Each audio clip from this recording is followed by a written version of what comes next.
அன்பு நேயர்களுக்கு இனிய வணக்கம். மிதுனம் ராசிக்கார நேயர்களுக்கு நம்ம இன்னைக்கு வீடியோ பதிவுக்கு முழுமையா போறதுக்கு முன்னாடி முருகரை மனதார வணங்கிட்டு வீடியோ பதிவுக்குள்ள போயிடலாங்க. ஓ முருகா போற்றி, ஓ முருகா போற்றி, ஓ முருகா போற்றி, என்னை காக்கும் முருகனே போற்றி. நல்லதே நடக்கும், நல்லது மட்டும்தான் நடக்கும். மாறி மாறி உழைச்சாலும் மதிப்பு கிடைக்காத ராசியா இவங்க இருக்காங்க. மதிப்பு இல்லாத ராசியா இருந்தாலும் பரவாயில்ல, பாசத்துக்கும் நேசத்துக்கும் கட்டுப்பட்டு துன்பத்தையும் கஷ்டத்தையும் மறைச்சுக்கிட்டு அசிங்கத்தையும் அவமானத்தையும் வெளிப்படுத்தாம அசிங்கப்பட்டாலும் பரவாயில்ல, தனக்குன்னு இருக்கக்கூடிய உறவுகளை காக்கக்கூடியவங்களாம் இவங்க இருக்காங்க. இவ்வளவு அருமையான நற்குணங்களை கொண்ட மிதுனம் ராசிக்கார அன்பர்களே, எல்லாரும் நலமாயிருக்கீங்களா? ஏங்கம்மா நீங்க வேற எங்களை பார்த்து இப்படி ஒரு கேள்வி கேட்குறீங்களே? நாங்களே ஒவ்வொரு நாளும் கண்ணீர் சிந்தி வாழ்ந்துகிட்டு இருக்கோம். எங்க வாழ்க்கையில நிம்மதி அப்படிங்கிற பேச்சுக்கு துளி கூட இடம் கிடையாதுங்க அப்படின்னு உங்க மனசுல நினைக்கிறது புரியுதுங்க மிதுனம் ராசிக்காரர்களே. உங்க வாழ்க்கையில இருக்கக்கூடிய இந்த கஷ்டமான சூழ்நிலை எல்லாமே இனி வரக்கூடிய காலங்கள்ல மறைய போகுதுங்க. உங்க வாழ்க்கையே இனி வரக்கூடிய காலங்கள்ல சொர்க்க வாழ்க்கையா மாறப்போகுதுங்க. இது நாள் வரைக்கும் உங்களை வேண்டான்னு உதறி தள்ளிட்டு போன சொந்த பந்தங்கள் எல்லோருமே இனி வரக்கூடிய காலங்கள்ல உங்களை தேடி வரப்போறாங்க. திருமணம் ஆகாதவங்களுக்கு திருமண தடை நீங்கி உங்களுக்கேற்ற சரியான வாழ்க்கை துணையோடு திருமணம் நடக்க போகுது. குழந்தை பாக்கியம் இல்லாதவர்களுக்கு குழந்தை பாக்கியம் கிடைக்க போகுதுங்க. பூர்வீக சொத்து ரீதியாக இருந்த அனைத்து பிரச்சனைகளுக்கும் தீர்வு கிடைக்க போகுது. உங்களுக்கு வரவேண்டிய பூர்வீக சொத்து உங்க கையில வந்து சேரப்போகுதுங்க. மிதுனம் ராசிக்காரர்களே, இந்த மாதம் கிரகநிலை எப்படி இருக்குதுன்னு பார்க்கலாங்க. இந்த மாதம் கிரகநிலை உங்களுக்கு சாதகமா இருக்குதுங்க. தைரிய வீரிய ஸ்தானத்துல கேது பகவான் இருக்காரு. ராசியில குரு பகவான் இருக்காரு. களத்திர ஸ்தானத்துல சூரிய பகவான், புதன் பகவான், சுக்கிர பகவான், செவ்வாய் பகவான் இருக்காங்க. பாக்யஸ்தானத்துல சனி பகவானும் ராகு பகவானும் இருக்காங்க. அயன சயன போகஸ்தானத்துல சந்திர பகவான் இருக்காங்க. கிரகநிலை மாற்றங்கள் மிதுனம் ராசிக்காரர்களுக்கு என்ன மாதிரியான பலன்களை தரப்போகுது, அவற்றை எப்படி சாதகமா மாத்துறது அப்படிங்கறத பத்தி இந்த வீடியோ பதிவுல விரிவா பார்த்து தெரிஞ்சுக்க போறேங்க. குருவின் ஆதரவு, செவ்வாயின் உச்சம், சுக்கிரன், ராகு, புதன் ஆகியோரின் நிலை, சனியின் தாக்கத்தை பத்தி நம்ம பார்க்க போறேங்க. எதிர்மறை எண்ணங்களை தவிர்ப்பது நல்லதுங்க. கெட்ட சகவாசங்களை தவிர்ப்பது உங்க வாழ்க்கைக்கு ரொம்பவும் நல்லதுங்க. இந்த காலகட்டம் வாழ்க்கையில எதிர்பாராத திருப்பங்களை கொடுக்கக்கூடியதா இருக்கு. கனவுகள் பழிக்கவும் தீர்வுகளை காணவும் இது சரியான நேரமா இருக்கு. நிச்சயமா உங்க வாழ்க்கையில நல்லதுதாங்க நடக்கும். மிதுனம் ராசிக்காரங்க அறிவாளியாக இருப்ப நினைப்பாங்க. இவங்க உண்மைய சொன்னாலே அல்லது அரசாங்கமே செய்ய முடியாததை செய்தாலோ பாராட்டு கிடைக்கிறது இல்லை அப்படின்னு வருத்தப்பட்டு இருக்காங்க. சிலர் பரப்பிலிருந்து நல்லவர்களாகவும் மற்றும் சிலர் கஷ்டப்பட்டு முன்னேறியும் அங்கீகாரம் கிடைக்கிறதில்ல அப்படின்னு வருத்தப்பட்டு இருக்காங்க. உலகம் நல்லவர்களை ஏற்றுக்கொள்றது கஷ்டம்தாங்க. ஆனா ஒருத்தர் உங்களால் உதவி அடைந்தா உங்களை விடமாட்டாருங்க. குரு மிதுனம் ராசிக்காரர்களை தலை குனியாம பார்த்து கொள்ளுவாரு. யாராவது பழைய தப்புக்களை தோண்டி எடுத்து உங்களை சின்ன பின்னமாக்க நினைத்தாலும் அவர்கள் செய்த கெட்டது அவர்களையே பாதிக்குங்க. கவலைப்படாதீங்க. மிதுனம் ராசிக்காரங்க யாருக்கும் நேரடியா கெடுதல் பண்ண மாட்டாங்க. ஆனா கெட்ட சகவாசங்கள்ல கலந்திருக்க வாய்ப்பு இருக்கு. சிவபெருமான் ஏதாவது ஒரு ரூபத்துல உங்க பக்கத்துல விளையாடுவாரு. சோதனைகள் வரும்போது வார்த்தைய விடாதீங்க. அன்பா பேசுங்க. சிரித்த முகத்தோட இருங்க.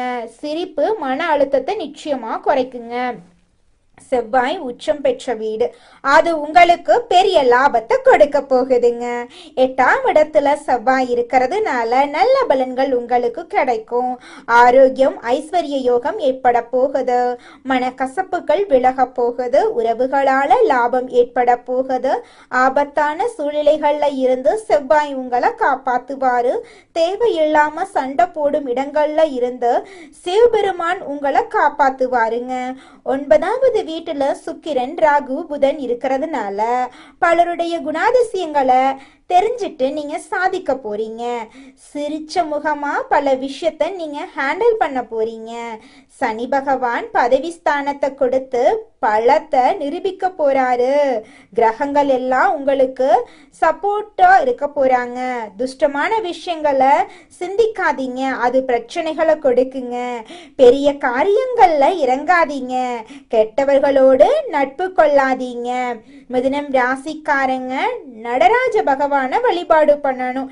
நடராஜரை தரிசனம் செய்கிறது உங்க வாழ்க்கைக்கு ரொம்பவும் நல்லதுங்க. நிச்சயமா உங்களுடைய எண்ணம் போல உங்க வாழ்க்கையில நல்லது மட்டும் தாங்க நடக்கும். கெட்டது அப்படிங்கிற பேச்சுக்கெல்லாம் துளி கூட இடம் கிடையாதுங்க. வெள்ளிக்கிழமைகள்ல லட்சுமி நரசிம்மர் துதி படிச்சீங்கன்னா கடன் அடையுங்க. லட்சுமி நரசிம்மர் உங்களை நிச்சயமா வாழ்க்கையில உயர்த்தி விட்டுருவாரு. உங்களுடைய எண்ணம் போல உங்க வாழ்க்கையில நல்லது தாங்க நடக்கும். காலையில ஓடுற தண்ணியில நீங்க உங்க வீட்டுல இருக்கக்கூடிய ஆகாத பழைய பொருட்களை கொண்டு போய் போட்டுருங்க. இதன் மூலமா உங்க வீட்டுல இருக்கக்கூடிய திருஷ்டி விலகிடும். வீட்டுக்குள்ள வரும்போது காலை அலம்பிட்டு உள்ள வாங்க. நரசிம்ம மூர்த்திய வழிபாடு பண்றது ரொம்பவும் விசேஷங்க. உங்க வாழ்க்கையில நல்லது தாங்க நடக்க போகுது. கெட்டது அப்படிங்கிற பேச்சுக்கெல்லாம் துளி கூட இடம் கிடையாதுங்க. ஜோதிட சாஸ்திரத்துல 3ஆவதா அமைந்துள்ள ராசி தாங்க நம்மளோட மிதுனம் ராசி. நம்மளோட மிதுனம் ராசிக்காரங்க தைரியசாலியா இருப்பாங்க. மிதுனம் ராசியனுடைய அதிபதியின் புதன் பகவானுங்க. மிதுனம் ராசியில் இருக்கக்கூடிய நட்சத்திரம் யாராருன்னு பார்த்தீங்கன்னா மிருகசீரிசம் 3, 4ஆம் பாதங்க, திருவாதிரை, புனர்பூசம் 1, 2, 3ஆம் பாதம். இவங்க எல்லாரும் நம்மளோட மிதுனம் ராசியில இருக்கக்கூடிய நட்சத்திரங்க. புதன் பகவான் மிதுனம் ராசியை ஆட்சி செய்யறாருங்க. நம்மளோட மிதுனம் ராசிக்காரங்களுக்கு நட்பு ராசியா இருக்கக்கூடியவங்க யாராருன்னு பார்த்தீங்கன்னா ரிஷபம், கன்னி, துலாம். இவங்க எல்லாரும் நம்மளோட மிதுனம் ராசிக்காரங்களுக்கு நட்பு ராசியா இருக்காங்க. மிதுனம் ராசிக்காரங்க வாழ்க்கையில எவ்வளவு கஷ்டம் வந்தாலும் தைரியத்தை விட மாட்டாங்க. முயற்சி பண்ணிக்கிட்டே இருப்பாங்க. அடுத்தவங்க செய்ய முடியாதுன்னு ஒதுக்கி வச்ச காரியத்தை கூட அழகா திட்டம் தீட்டி அந்த காரியத்துல வெற்றி அடையக்கூடியவங்களா இருப்பாங்க. நம்மளோட மிதுனம் ராசிக்காரங்க எப்போதுமே சுறுசுறுப்பா இருப்பாங்க. மீன் போன்ற அழகிய கண்களை கொண்டவங்களா இவங்க இருப்பாங்க. இவங்களுக்கு சோம்பேறித்தனம் சுத்தமா கிடையாதுங்க. உங்கள் வாழ்க்கையில இந்த மாதம் அருமையா இருக்க போகுதுங்க. உங்களோட ஆசைகள் கனவுகள் எல்லாமே நிறைவேற போகுதுங்க. உங்களோட மனசுல தெளிவு அதிகரிக்க போகுது. நம்பிக்கை பிறக்க போகுது. அடுத்தவங்க செய்ய முடியாதுன்னு ஒதுக்கி வச்ச காரியத்தை கூட அழகா திட்டம் தீட்டி முயற்சி பண்ணி அந்த காரியத்துல நீங்க வெற்றி அடைய போறீங்க. பழைய கவலைகள் எல்லாமே மெதுவாக குறைய போகுது. குடும்பத்துல ஒற்றுமை ஏற்பட போகுது. இது நாள் வரைக்கும் இருந்த சண்டை சச்சரவுகள் எல்லாமே விலக போகுது. மனசுல நிம்மதி ஏற்பட போகுது. உடல்நிலை ஆரோக்கியமா இருக்க போகுதுங்க. நல்ல செய்திகள் உங்களை தேடி வரப்போகுது. தடைபட்ட வேலைகள் நடக்க போகுதுங்க. பொருளாதார நிலை மெதுவாக உயரப் போகுது. சேமிப்பு செய்யும் எண்ணம் வரப்போகுதுங்க. உடல் சோர்வு குறைய போகுது.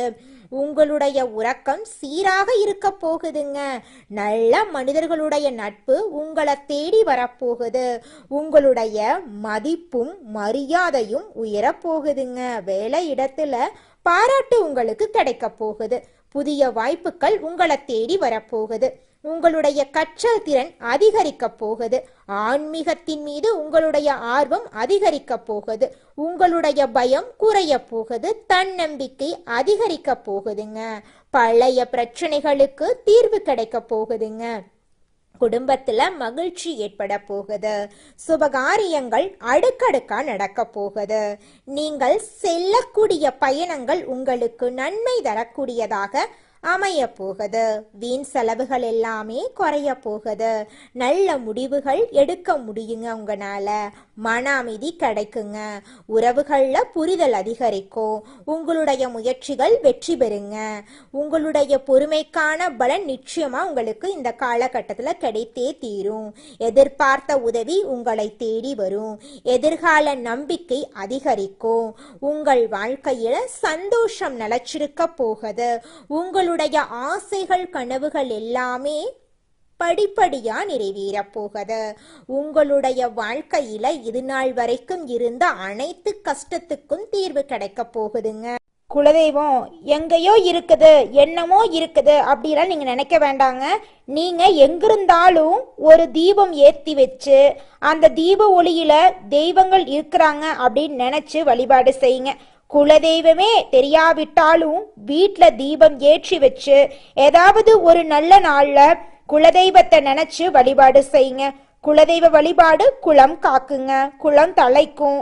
முதல்ல குலதெய்வம், அப்புறம் இஷ்டப்பட்ட தெய்வம், அப்புறம் உங்களுக்கு விருப்பப்பட்ட தெய்வங்க. எந்த கோயிலுக்கு போனாலும் என்ன பண்ணாலும் ஏற்றமில்லை அப்படின்னு நீங்க சொல்லுவீங்க. தினமும் எந்திரிச்ச உடனே சூரிய பகவான நமஸ்காரம் பண்ணுங்க. அவங்களுடைய அனுகிரகம் இருந்தா போதும். மற்ற கிரகங்கள் எல்லாம் சாதகமா இல்லைனா கூட பரவாயில்ல, அந்த சூரியனுடைய பிரகாசம் உங்க வாழ்க்கையவே பிரகாசமா மாத்திருங்க. அந்த வெளிச்சம் உங்களை வந்து சேருங்க. உங்க வாழ்க்கையில் இருக்கக்கூடிய கண்ணீரெல்லாம் கரைஞ்சு போயிருங்க. மிதுனம் ராசிக்காரர்களே, உங்கள் வாழ்க்கையில இந்த மாதம் அதிர்ஷ்டம் தரக்கூடிய நிறம் பச்சை நிறம், ஊதா நிறங்க. அதிர்ஷ்டம் தரக்கூடிய எண்கள் 3, 4ங்க. அதிர்ஷ்டம் தரக்கூடிய கிழமைகள் புதன்கிழமை, வெள்ளிக்கிழமைங்க. அதிர்ஷ்டம் தரக்கூடிய திசை தென்மேற்கு, வடகிழக்குங்க. உங்களுக்கு அதிர்ஷ்டம் தரக்கூடிய மலர்கள் மல்லிகை மலர், ரோஜா மலருங்க. உங்களுடைய எண்ணம் போல உங்க வாழ்க்கையில இந்த மாதம் நல்லது மட்டும்தாங்க நடக்கும். நன்றி, வணக்கம்.